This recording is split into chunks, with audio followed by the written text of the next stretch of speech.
Fais semblant de m'aimer, s'il te plaît.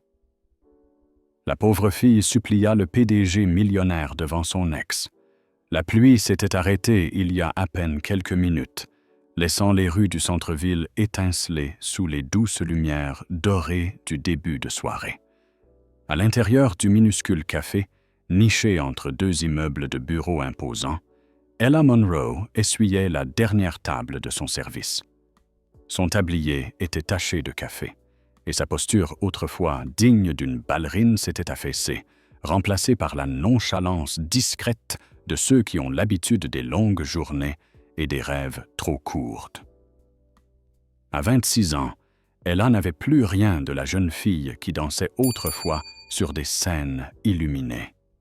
Ses cheveux dorés, attachés à la va-vite, encadraient un visage délicat, encore beau, mais fatigué.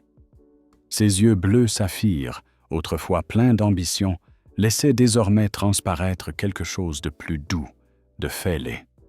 Ella l'appela une collègue en lui tendant une petite enveloppe couleur crème. « Quelqu'un a laissé ça pour toi. » Elle s'essuya les mains avant de l'ouvrir, le cœur battant plus vite. À l'intérieur, une invitation de mariage. Charles Dorn et Vivian Lancaster ont le plaisir de vous inviter à célébrer leur mariage au Wilshire Grand Hotel ce samedi à 18h. Ses doigts tremblaient. Elle relut l'invitation. Charles, l'homme qu'elle avait cru être son toujours. Celui qui embrassait ses pieds, meurtris après les répétitions, qui lui disait qu'elle dansait comme si elle était faite de lumière. Celui qui avait quitté sa chambre d'hôpital et sa vie quand le médecin avait annoncé que sa cheville ne guérirait peut-être jamais assez pour qu'elle danse de nouveau. Il était parti quand les projecteurs s'étaient éteints. Plus de carrière, plus d'applaudissements, juste un chausson de danse et un avenir brisé. Et maintenant, il épousait Vivian, héritière d'une riche famille hôtelière. C'était presque logique. Bien sûr qu'il le ferait. Ella laissa tomber l'invitation sur le comptoir, comme si elle l'avait brûlée. Ce soir-là, elle s'allongea sur le canapé, fixant le plafond sans rien voir, la pluie tambourinant contre la fenêtre. Marcy, sa meilleure amie et colocataire, la regarda depuis la cuisine. « Tu devrais y aller. » Ella cligna des yeux. « Aller à son mariage pour lui montrer que je ne suis plus la fille qu'il a laissée ?» Elle a ri, amère. « Je suis la même fille, juste avec des chaussures moins chères. » Marcy s'approcha. « Non, tu t'es reconstruite. Tu es plus forte maintenant. Tu as survécu à ce qu'il n'a même pas eu le courage d'affronter. Et tu n'iras pas seule. » Ella haussa un sourcil. « Bien sûr, je vais juste attraper Ryan Gosling dans le couloir. » Marcy esquissa un sourire en coin. « On ne sait jamais. L'univers te doit bien ça. » Le Wilshire Grand Hotel resplendissait de luxe. Des lustres en cristal illuminaient le hall et le marbre poli s'étendait sous les talons hésitants d'Ella. Sa robe bleu pâle épousait sa silhouette avec pudeur. Ses cheveux dorés retombaient en vagues douces sur ses épaules, encadrant son visage. Une touche de gloss rose donnait à ses lèvres un éclat fragile. Elle était venue seule, mais elle était venue. Elle se murmura à elle-même. « Peut-être que je vais faire semblant d'être perdue, prendre un verre, puis disparaître. » Elle se retourna pour partir et heurta quelqu'un. Grand, solide, impeccablement vêtu d'un costume anthracite taillé sur mesure. « Je suis vraiment désolée, » commença-t-elle en reculant d'un pas. Les mots lui restèrent en travers de la gorge. Devant elle se tenait Damon Hawthorne, le Damien Hawthorne, PDG de Hawthorne Ventures, milliardaire, brillant, réputé pour sa froideur, son calcul et son inaccessibilité totale. Elle l'avait déjà croisé, une ou deux fois, en livrant des cafés dans la tour où sa société occupait les derniers étages. Il ne s'était jamais adressé la parole, à part un salut poli. Pourtant, elle ne l'avait pas oublié. Comment aurait-elle pu? Aujourd'hui, Il était exactement comme dans son souvenir. Grand, impressionnant, le regard aussi acéré que du cristal taillé. « Vous travaillez au démo-café », dit-il en la reconnaissant. Sa voix était douce, posée. Elle a rougi. « Oui, c'est vrai. Enfin, oui, j'y travaille toujours. Je... » Elle fit un geste vague en direction de la salle de bal derrière eux. « Désolé, je n'aurais pas dû vous rentrer dedans. » Il lui adressa un signe de tête courtois, déjà prêt à passer son chemin, mais quelque chose se brisa en elle. La brûlure de la trahison de Charles, le poids d'avoir été rejetée, la honte de se tenir là, seule. Elle se retourna brusquement. « Attendez. » Damian s'arrêta. Elle n'avait pas de plan, juste une supplique, brute et sincère. Sa voix se brisa. « Faites comme si vous m'aimiez, s'il vous plaît. » Le silence s'étira, long et pesant. Damian la scruta, ses mains tremblantes, ses yeux bordés de larmes, la détresse qui faisait tomber ses mots comme un souffle. Puis, doucement, il acquiesça. Sa voix était ferme, assurée. « Venez avec moi. » Il lui tendit le bras. Elle le fixa, stupéfaite, puis leva les yeux vers lui. Cet inconnu, ce géant, lui offrait quelque chose qu'il ne lui devait pas. Il n'y avait ni pitié, ni arrogance dans son regard, seulement une force tranquille, quelque chose qu'elle ne comprenait pas encore. Elle posa sa main sur son bras et entra avec lui dans la gueule du loup. La salle de bal scintillait sous les lustres de cristal, et la musique feutrée, le parfum des roses et du champagne flottant dans l'air. Damian marchait à côté d'elle, posture calme, assurée, comme s'il était dans son élément, ce qui, évidemment, était le cas. Elle sentait chaque pas comme une pierre dans son ventre. Jamais elle n'aurait imaginé un mariage d'une telle splendeur. De l'or partout. Un quatuor à cordes dans un coin. Des serveurs gantés de blanc proposant des amuse-bouches dont elle ne savait même pas prononcer le nom. C'était ce genre de monde qu'elle avait effleuré autrefois, avant l'accident, avant que Charles ne la laisse sur un lit d'hôpital, avec pour tout adieu un silence et une lettre froissée. Et la voilà de nouveau ici, au bras de Damon Hawthorne. À leur entrée, les conversations s'estompèrent, les regards se tournèrent, les chuchotements fusèrent. Ella Munro, avec Damon Hawthorne. N'est-ce pas elle qui... Les murmures de spéculation montaient, pareils à de l'électricité statique. Le cœur d'Ella battait à tout rompre, mais elle garda la tête haute, ses doigts se crispant sur le bras de Damon. Il se pencha vers elle.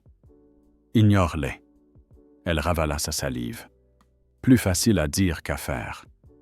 Une voix familière perça la musique. Eh bien, voilà la ballerine tragique. Ella se retourna. Charles Dorn. Il était exactement comme dans son souvenir. Sourire charmeur, cheveux bruns, impeccablement coiffés, smoking hors de prix, et ce regard qui savait toujours où frapper. À ses côtés, sa nouvelle épouse, Vivian Lancaster, dans une robe de haute couture qui criait la richesse et le privilège. Vivian détailla Ella de la tête aux pieds, son expression oscillante entre l'amusement et la pitié. « Tu as du cran, » dit-elle d'une voix mielleuse. « Venir ici toute seule. »« Elle n'est pas seule, » répondit Damon d'un ton glacial. Le regard de Charles se tourna vers lui. Un instant de confusion, puis la compréhension, puis l'agacement. « Damon Hawthorne, » dit Charles en tendant la main. Damon ne la serra pas. « Charles. » Elle a senti la tension monter, brûlante sur sa peau. Vivien se pencha vers eux. On disait justement combien tout cela a un parfum de nostalgie, comme si un fantôme du passé venait de faire son entrée. Charles ricana. Le fantôme de Padoue. La pièce se fit plus silencieuse. Tous les regards étaient braqués sur eux. Elle a voulu parler, mais la boule dans sa gorge montait plus vite que son courage. Elle esquissa un mouvement pour s'éloigner, mais Damen ne la laissa pas faire. Au contraire, il s'avança. Sans prévenir, sans hésiter, il passa un bras autour de sa taille, la serra contre lui et l'embrassa. Des exclamations de surprise parcoururent la salle. Ses lèvres étaient chaudes, assurées, ni précipitées ni factices. Sa main la tenait fermement, comme s'il craignait qu'elle ne s'évanouisse. Les yeux d'Ella s'écarquillèrent, mais elle ne recula pas. Lorsqu'il rompit enfin le baiser, le silence était assourdissant. Tous les regards étaient braqués sur eux. Damen fixa Charles, puis Vivien, sa voix calme mais tranchante comme une lame. « Ne parlez pas, Matato, fiancé sur ce ton. » Un murmure parcourut la foule. « Fiancé ?» Le visage de Charles se figea. Vivienne cligna des yeux. « Fiancé », répéta Charles. Damen ne broncha pas. « Exactement. Ella et moi sommes fiancés. » Ella le regarda, abasourdie. « Fiancé. » Il le faisait vraiment. Elle peinait à respirer. « Félicitations, » dit Vivien d'une voix raide. « Quelle surprise !» Damen se tourna vers Ella et, un instant, leurs regards se croisèrent. Elle y lut quelque chose. Pas de la stratégie, pas une mise en scène, autre chose. Elle a retint ses larmes, non pas de honte, mais parce qu'il s'était tenu à ses côtés avec une telle force, parce qu'au moment où elle aurait pu vaciller, il l'avait soutenue. Charles sembla vouloir ajouter quelque chose, mais un serveur vint interrompre la scène pour guider les jeunes mariés vers la piste pour leur première danse. Peu à peu, les conversations reprirent, même si les regards continuaient de s'attarder sur eux. Elle attira Damien à l'écart, la voix à peine audible. « Pourquoi as-tu dit ça ?» Il baissa les yeux. « Parce que ça les a fait taire. » Elle secoua la tête. « Ce baiser, je me suis dit que tant qu'à jouer la comédie, autant être convaincant, » répondit-il. Ses joues s'empourprèrent, mais elle n'insista pas. La vérité, c'est qu'elle n'avait pas détesté ça. Elle s'était attendue à se sentir gênée, insignifiante, oubliée. Mais à côté de Damien, elle se sentait en sécurité, vue. Peut-être que tout cela n'était qu'une mascarade. Peut-être que c'était juste un élan irréfléchi. Mais alors que la musique montait et que les jeunes mariés dansaient, Ella se surprit à penser que faire semblant, juste pour ce soir, était peut-être la seule chose réelle qu'elle ait ressentie depuis bien longtemps. La nuit était tombée doucement sur la ville, projetant des reflets argentés sur les vitres teintées de la voiture de Damien. À l'intérieur, tout était calme.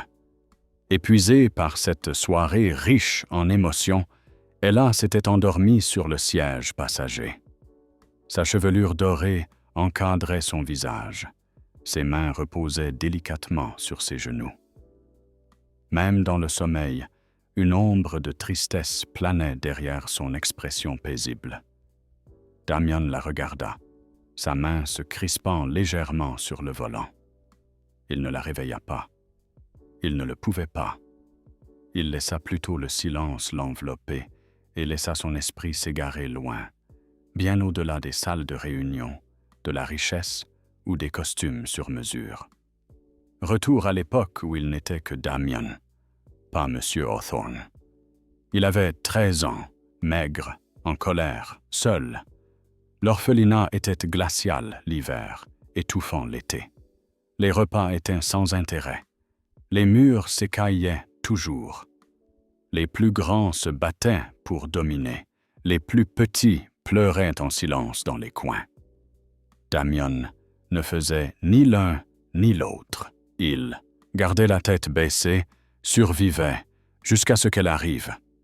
Elle était plus âgée, 17 ou 18 ans peut-être, les cheveux blonds relevés en chignons désordonnés, de longues jambes, la posture d'une danseuse. Elle y était entrée vêtue d'une veste délavée et de ballerines. Elle souriait trop fort pour un endroit aussi terne, Il se souvenait du regard de tous les enfants. Personne ne venait jamais juste pour passer du temps avec eux, surtout pas quelqu'un comme elle. Elle s'était présentée simplement. Ella. Elle leur avait appris à s'étirer, à pointer les pieds, à faire semblant de flotter, même quand ils se sentaient lourds.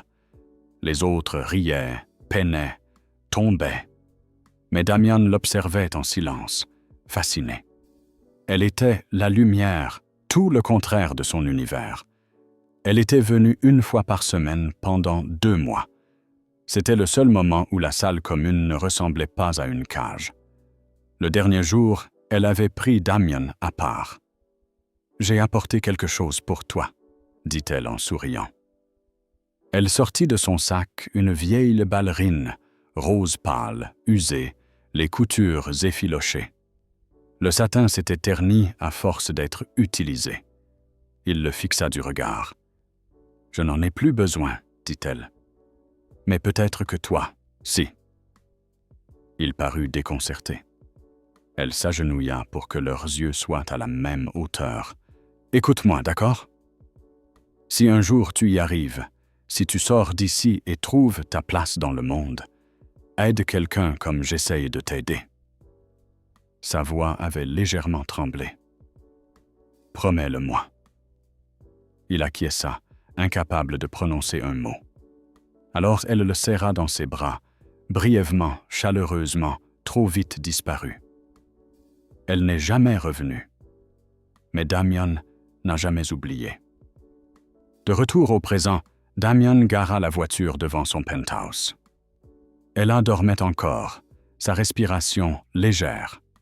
Il ouvrit la boîte à gants et en sortit un petit coffret en cuir, usé, au coin fatigué.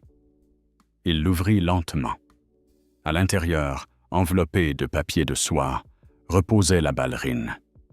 Le temps ne lui avait pas fait de cadeau. Le satin était terne, la semelle se décollait. Mais il l'avait gardée, l'avait emportée partout, du bureau à la maison, du succès à un autre, parce qu'elle lui rappelait qu'un jour, quelqu'un avait cru qu'il méritait d'être sauvé. Et maintenant, toutes ces années plus tard, cette fille était de nouveau à ses côtés, endormie, fragile, inconsciente. Inconsciente que l'homme à qui elle demandait de faire semblant avait un jour gardé son cadeau comme une bouée de sauvetage. Damian se tourna vers elle et remit doucement une mèche de cheveux derrière son oreille. Ses doigts s'attardèrent un instant, hésitants. « Toujours à apporter de la lumière là où il fait sombre », murmura-t-il. Elle bougea légèrement, sans se réveiller. Il baissa à nouveau l'aisse, yeux vers la ballerine dans sa main. « C'est toi qui m'as sauvé la première, Ella. » Et maintenant, c'était à son tour. Dans les jours qui suivirent le mariage, Ella se retrouva emportée dans une vie qui ne semblait pas vraiment la sienne. Un monde de galas de charité, de dîners sur les toits, d'expositions d'art, toujours avec Damian à ses côtés. Aux yeux des autres, ils formaient un couple parfait. Le PDG mystérieux et sa fiancée gracieuse. Pour elle, cela restait un arrangement. Du moins, c'est ce qu'elle s'efforçait de croire. Il n'avait jamais parlé de conditions ni de durée. Tout avait commencé par une simple phrase. « Viens avec moi. » Et, d'une certaine façon, cela n'avait jamais pris fin. Damian ne posait jamais de questions. Il était simplement là. Voiture prête, présentation impeccable, présence constante. Il jouait son rôle à la perfection. Mais ce qui troublait Ella, c'étaient ces instants où tout cela ne ressemblait plus à un jeu. Un matin, lors d'un brunch dans un jardin, un serveur s'approcha. « Souhaitez-vous du thé, madame ?» Avant qu'elle ait le temps de répondre, Damian répondit sans lever les yeux. « Camomille, un peu de miel sans citron. » Ella cligna des yeux. Il croisa enfin son regard. « C'est ce que tu bois après une longue journée, non ?» Elle hocha lentement la tête. « Oui, c'est vrai. » Il retourna à son téléphone comme si de rien n'était, la laissant là, silencieuse, sous le choc. Une autre soirée, lors d'une vente aux enchères sur un toit, le vent s'était levé, plus mordant. Elle se frotta les bras et, avant même qu'elle n'ait le temps de dire un mot, Damian avait déjà ôté sa veste pour la poser délicatement sur ses épaules. Elle leva les yeux vers lui. « Tu n'étais pas obligé. » Il marchait déjà devant. « Allez, tu vas attraper froid. » Jamais il ne la touchait sans raison. Pourtant, lorsqu'il traversait la foule, sa main se posait légèrement dans le creux de son dos, la guidant, la rassurant, la protégeant. Chaque geste était bref, poli, mais trop naturel, trop précis. Elle se surprit à l'observer davantage. Sa façon de desserrer sa cravate, toujours après 2 boutons, à la fin de chaque événement. La tension de sa mâchoire quand quelqu'un murmurait des choses cruelles sur son passé. Le fait qu'il ne lâchait jamais sa main le premier. Et peu à peu, dangereusement, elle se demanda « Tout cela était-il réel ?» Mais alors, Charles lui revenait en mémoire, son charme, ses promesses et la facilité avec laquelle il l'avait laissé derrière lui. Elle avait cru en l'amour autrefois. Cela l'avait presque brisée. Elle ne referait pas la même erreur. Un soir de pluie, après un long rendez-vous, Ella rentra au penthouse de Damian. La ville, dehors, n'était plus qu'un flou derrière les traînées de pluie. Sa tête tournait. Son corps tremblait de fatigue. Elle atteignit à peine le canapé avant de s'y effondrer. Damian apparut en quelques secondes. « Qu'est-ce qui s'est passé ?» demanda-t-il, s'agenouillant près d'elle. « Je ne sais pas, » murmura-t-elle faiblement. « Juste des vertiges. » Il posa la main sur son front. « Tu es brûlante. Tu as de la fièvre. »« Ça va aller, » insista-t-elle en essayant de se redresser. « J'ai juste besoin de... » Mais il bougeait déjà, téléphone à la main, puis s'arrêta, la regarda encore et le reposa. Au lieu d'appeler son assistante, il retroussa ses manches et partit vers la cuisine.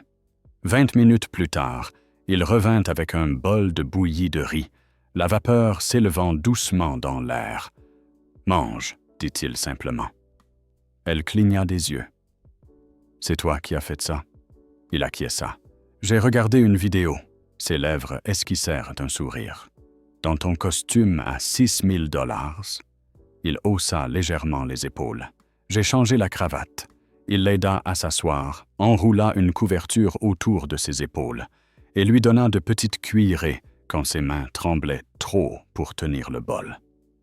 La chaleur se répandit lentement en elle et, trop épuisée pour parler, elle sentit pourtant son cœur se serrer en le regardant. Cet homme, qui n'était pas obligé de s'en soucier, mais qui le faisait, resta à ses côtés toute la nuit, rafraîchissant son front avec un linge humide, surveillant sa température chaque heure. Lorsque l'aube filtra à travers les rideaux, Ella bougea et ouvrit les yeux. Damian dormait sur le canapé à côté d'elle, toujours vêtu de sa chemise et de son pantalon, la tête renversée en arrière, la fatigue gravée sur son visage. Elle l'observa en silence. Jamais personne n'était resté auparavant. Ni pendant la douleur, ni pendant la fièvre, ni face à la peur, pas même lorsqu'elle avait été au plus bas. Peut-être que tout avait commencé comme un jeu. Mais cette nuit-là, cette attention, c'était quelque chose de vrai. Quelque chose qui ressemblait dangereusement à de l'amour. Elle entra doucement dans le bureau de Damian, tenant encore la tasse de thé qu'il avait préparée pour elle. L'appartement baignait dans le calme ce soir-là, le bourdonnement feutré de la ville montant doucement par les grandes fenêtres. Elle n'avait jamais vraiment passé de temps dans cette pièce auparavant. Ce n'était pas froid ni impersonnel, comme elle s'imaginait qu'un bureau de milliardaire pouvait l'être. C'était chaleureux, habité. Des livres couvraient les étagères. Un tourne-disque trônait dans un coin, et juste au-dessus du bureau, un petit cadre était accroché au mur. Il attira aussitôt son regard. Elle s'approcha, les sourcils froncés. C'était une vieille photographie, un peu passée. Une fillette en justo-corps simple se tenait au centre d'un groupe d'enfants, les bras gracieusement déployés en plein tour. Ses cheveux blonds étaient attachés en un chignon lâche, son visage rayonnant de lumière et de concentration. Les enfants autour d'elle applaudissaient et riaient. Le décor lui était familier. Un gymnase usé, des carreaux fissurés, une barre de fortune fixée au mur. Elle a senti une étrange pression lui serrer la poitrine. Elle se pencha. C'était elle, plus jeune, plus lumineuse, pleine de rêves. La photo avait été prise lors de ses journées de bénévolat où elle venait à l'orphelinat pour enseigner la danse classique. Elle ne savait même pas qu'on avait pris des photos à l'époque. Elle n'avait pas vu ce cliché depuis des années, peut-être même jamais. Mais Damien, lui, l'avait. Elle se retourna, tenant le cadre délicatement entre ses mains, et découvrit Damien debout dans l'embrasure de la porte qui la regardait. « C'est moi, murmura-t-elle. Il acquiesça. « Comment tu as eu ça ?» Damien entra dans la pièce, son visage impassible. « Quelqu'un l'a prise. Je l'ai trouvée il y a des années, et je l'ai gardée. » Elle cligna des yeux. « Mais pourquoi ?» Il posa son regard sur la photo, puis revint vers elle. « Parce que la fille sur cette photo, » dit-il doucement. « Elle m'a sauvé. » Le souffle d'Ella se suspendit. Elle ouvrit la bouche pour demander ce qu'il voulait dire, mais quelque chose dans sa voix la retint. Ce n'était pas le moment. Pas encore. Elle reposa le cadre à sa place et recula d'un pas. La pièce semblait différente à présent, comme si une porte invisible s'était ouverte entre eux, une porte que ni l'un ni l'autre n'avait osé franchir jusque-là. Plus tard dans la soirée, alors qu'elle se préparait à partir, Damien apparut dans le couloir, une petite boîte à la main. Elle était simplement emballée, sans ruban, sans carte. Il la lui tendit. « Qu'est-ce que c'est ?» demanda-t-elle. « Ouvre, » répondit-il. À l'intérieur, nichée dans du papier de soie blanc, se trouvait une paire de chaussons de danse, pas des modèles achetés en magasin, produits en série. Ceux-ci étaient faits à la main, élégants, conçus pour la scène. Sa pointure, parfaitement. Sa main trembla en soulevant un. Elle leva les yeux vers lui, écarquillée. « Damien. » Sa voix était douce. « Tu volais autrefois, Ella. » Elle le fixa, le cœur battant à tout rompre. « Tu voleras de nouveau. » Les larmes coulèrent avant même qu'elle ne puisse les retenir. D'abord silencieuse, puis incontrôlable. Il s'avança sans hésiter et la serra dans ses bras. Elle enfouit son visage contre sa poitrine, les chaussons toujours serrés dans une main, et pleura comme elle n'avait pas pleuré depuis des années. Pour la jeune fille qu'elle avait été, pour le garçon qu'il avait été, pour l'étrange et magnifique chemin qui les avait ramenés l'un vers l'autre, il la serra plus fort. Pas de mots, pas de faux-semblants, seulement la vérité. Cette nuit-là, la pluie tombait violemment, brouillant le pare-brise de traînées argentées. La voiture de Damien glissait sur les rues détrempées, ses phares projetant de longues ombres sur l'asphalte luisant.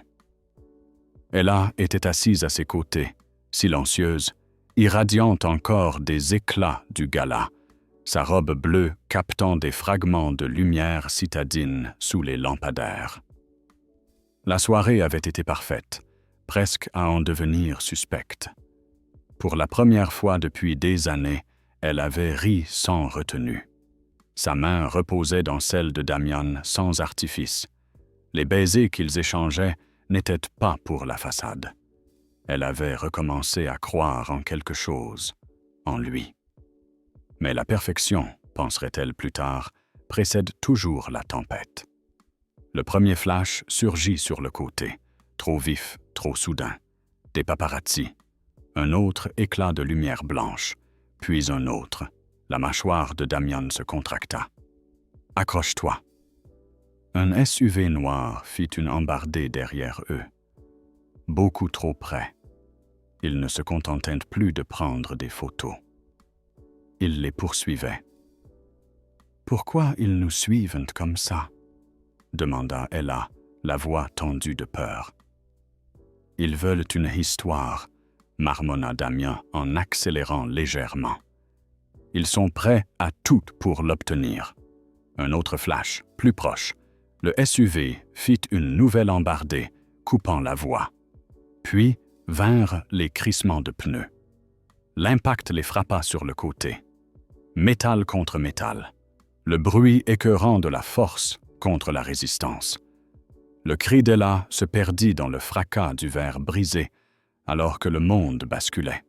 La voiture fit un tour, puis deux, avant de s'immobiliser brusquement contre le trottoir. Silence. Puis Ella. La voix de Damian était rauque, affolée, sans rien de l'homme maître de lui que le monde connaissait. Elle ne répondait pas. Sa tête reposait contre la vitre, du sang coulait de sa tempe. Damian avait déjà défait sa ceinture avant même que les airbags ne soient complètement dégonflés. Il ouvrit sa portière d'un geste brusque, les mains tremblantes, la voix brisée, répétant son prénom encore et encore.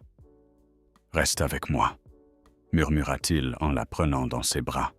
« Je t'en supplie, reste avec moi. » L'ambulance arriva quelques minutes plus tard, même si, pour Damian, cela sembla durer des heures. La chambre d'hôpital était silencieuse, hormis le bip régulier des moniteurs. Damian était assis à son chevet, toujours vêtu de sa chemise déchirée, les jointures ensanglantées, sans se souvenir du moment où il avait frappé quelque chose. Ella gisait immobile, le visage pâle sur l'oreiller blanc. Le médecin avait parlé d'une légère commotion, d'un traumatisme crânien, d'une probable amnésie temporaire, mais sans lésion cérébrale, sans fracture. Elle risquait d'oublier les événements récents, avait expliqué le médecin, surtout ceux chargés d'émotions. Damian n'avait rien répondu. Il s'était contenté d'acquiescer d'un signe de tête, la mâchoire serrée, la poitrine oppressée par quelque chose de bien plus profond que la panique. À présent, il restait assis près d'elle, observant sa respiration. Elle bougea. Il se pencha vers elle. Ella, ses yeux s'ouvrirent lentement. Elle cligna des paupières, déconcertée, puis grimaça sous la lumière. « Hé !» dit doucement Damian, s'efforçant de garder sa voix calme. « Tu es en sécurité. Tu es à l'hôpital. Il y a eu un accident, mais tu vas t'en sortir. » Elle le fixa longuement. Puis, d'une voix à peine audible, elle demanda « Qui êtes-vous » Les mots le frappèrent en plein cœur. Il resta muet. Elle baissa les yeux vers ses mains, puis releva la tête vers lui. « Pourquoi? Pourquoi êtes-vous là? C'est vous qui m'avez trouvé. » Damian se leva lentement, luttant pour respirer. « Il s'arrêta, avala sa salive. « Oui, j'étais avec toi quand c'est arrivé. » Elle détourna le regard, troublée. « Je ne me souviens de rien, ni de ça, ni de vous. » Il aurait voulu prendre sa main, prononcer son prénom comme il avait appris à le faire, doucement, comme une promesse. Mais il ne le fit pas. Il se contenta d'acquiescer.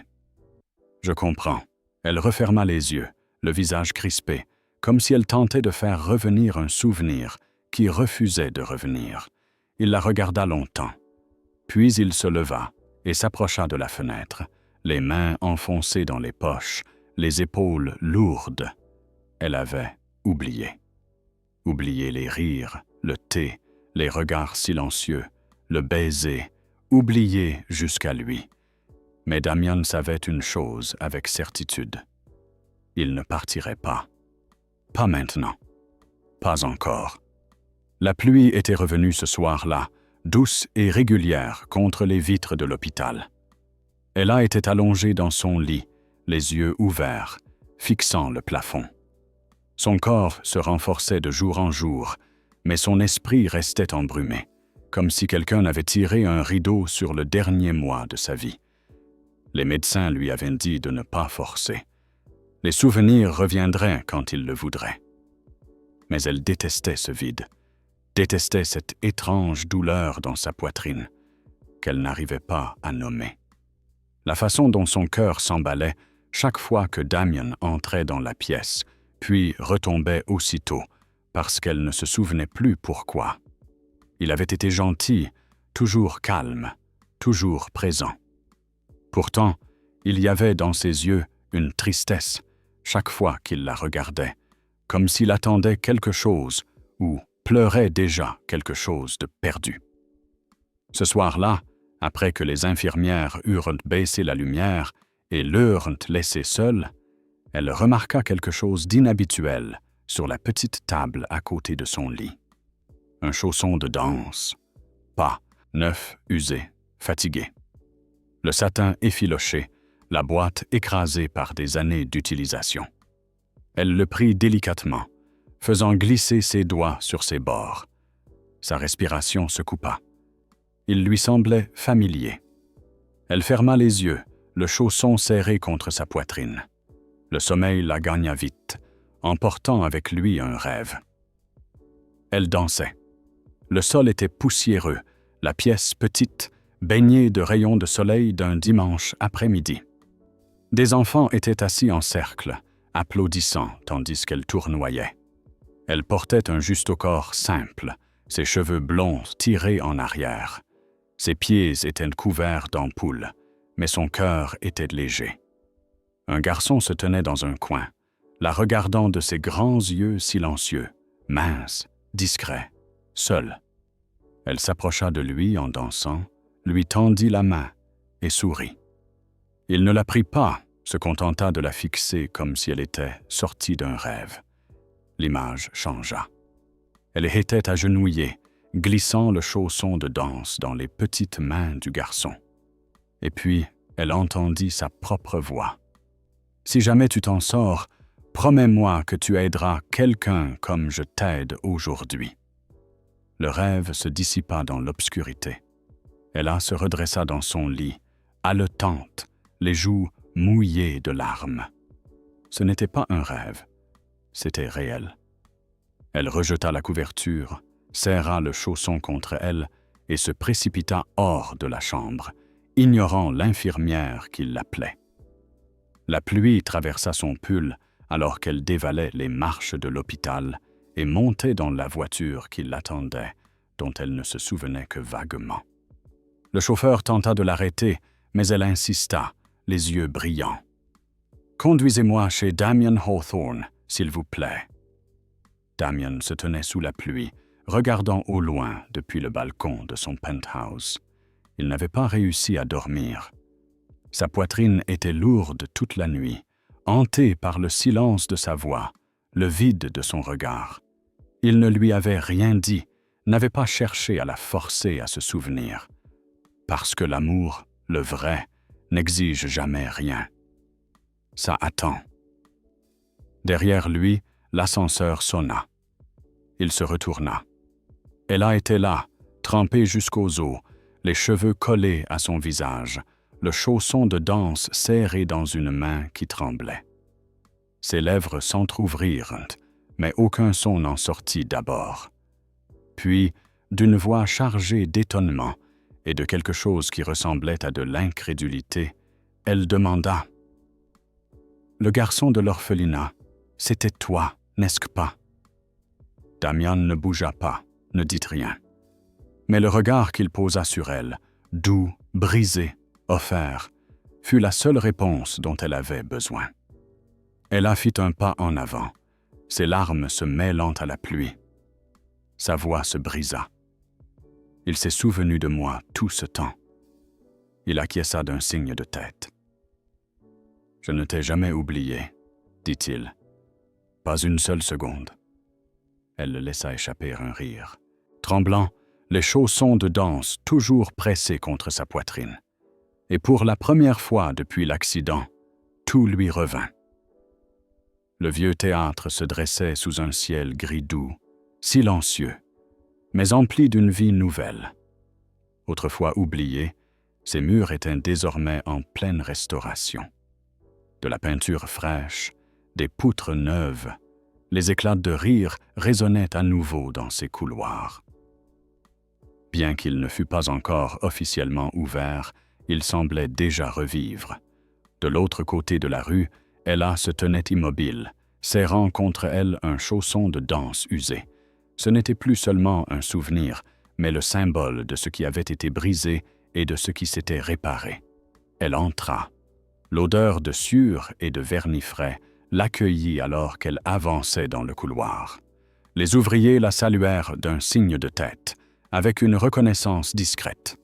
Au bout, un grand studio, baigné de lumière par de hautes fenêtres. Elle entra et s'arrêta. Une fresque couvrait le mur du fond. Une jeune fille en juste au corps simple tournoyait, cheveux dorés en mouvement, entourée d'enfants rieurs. L'image était le reflet du passé, son passé. Ce jour-là, à l'orphelinat, figé en couleur. Elle apporta une main à sa bouche, les yeux pleins de larmes. « Tu t'es souvenu » murmura-t-elle. Derrière elle, des pas. Elle se retourna.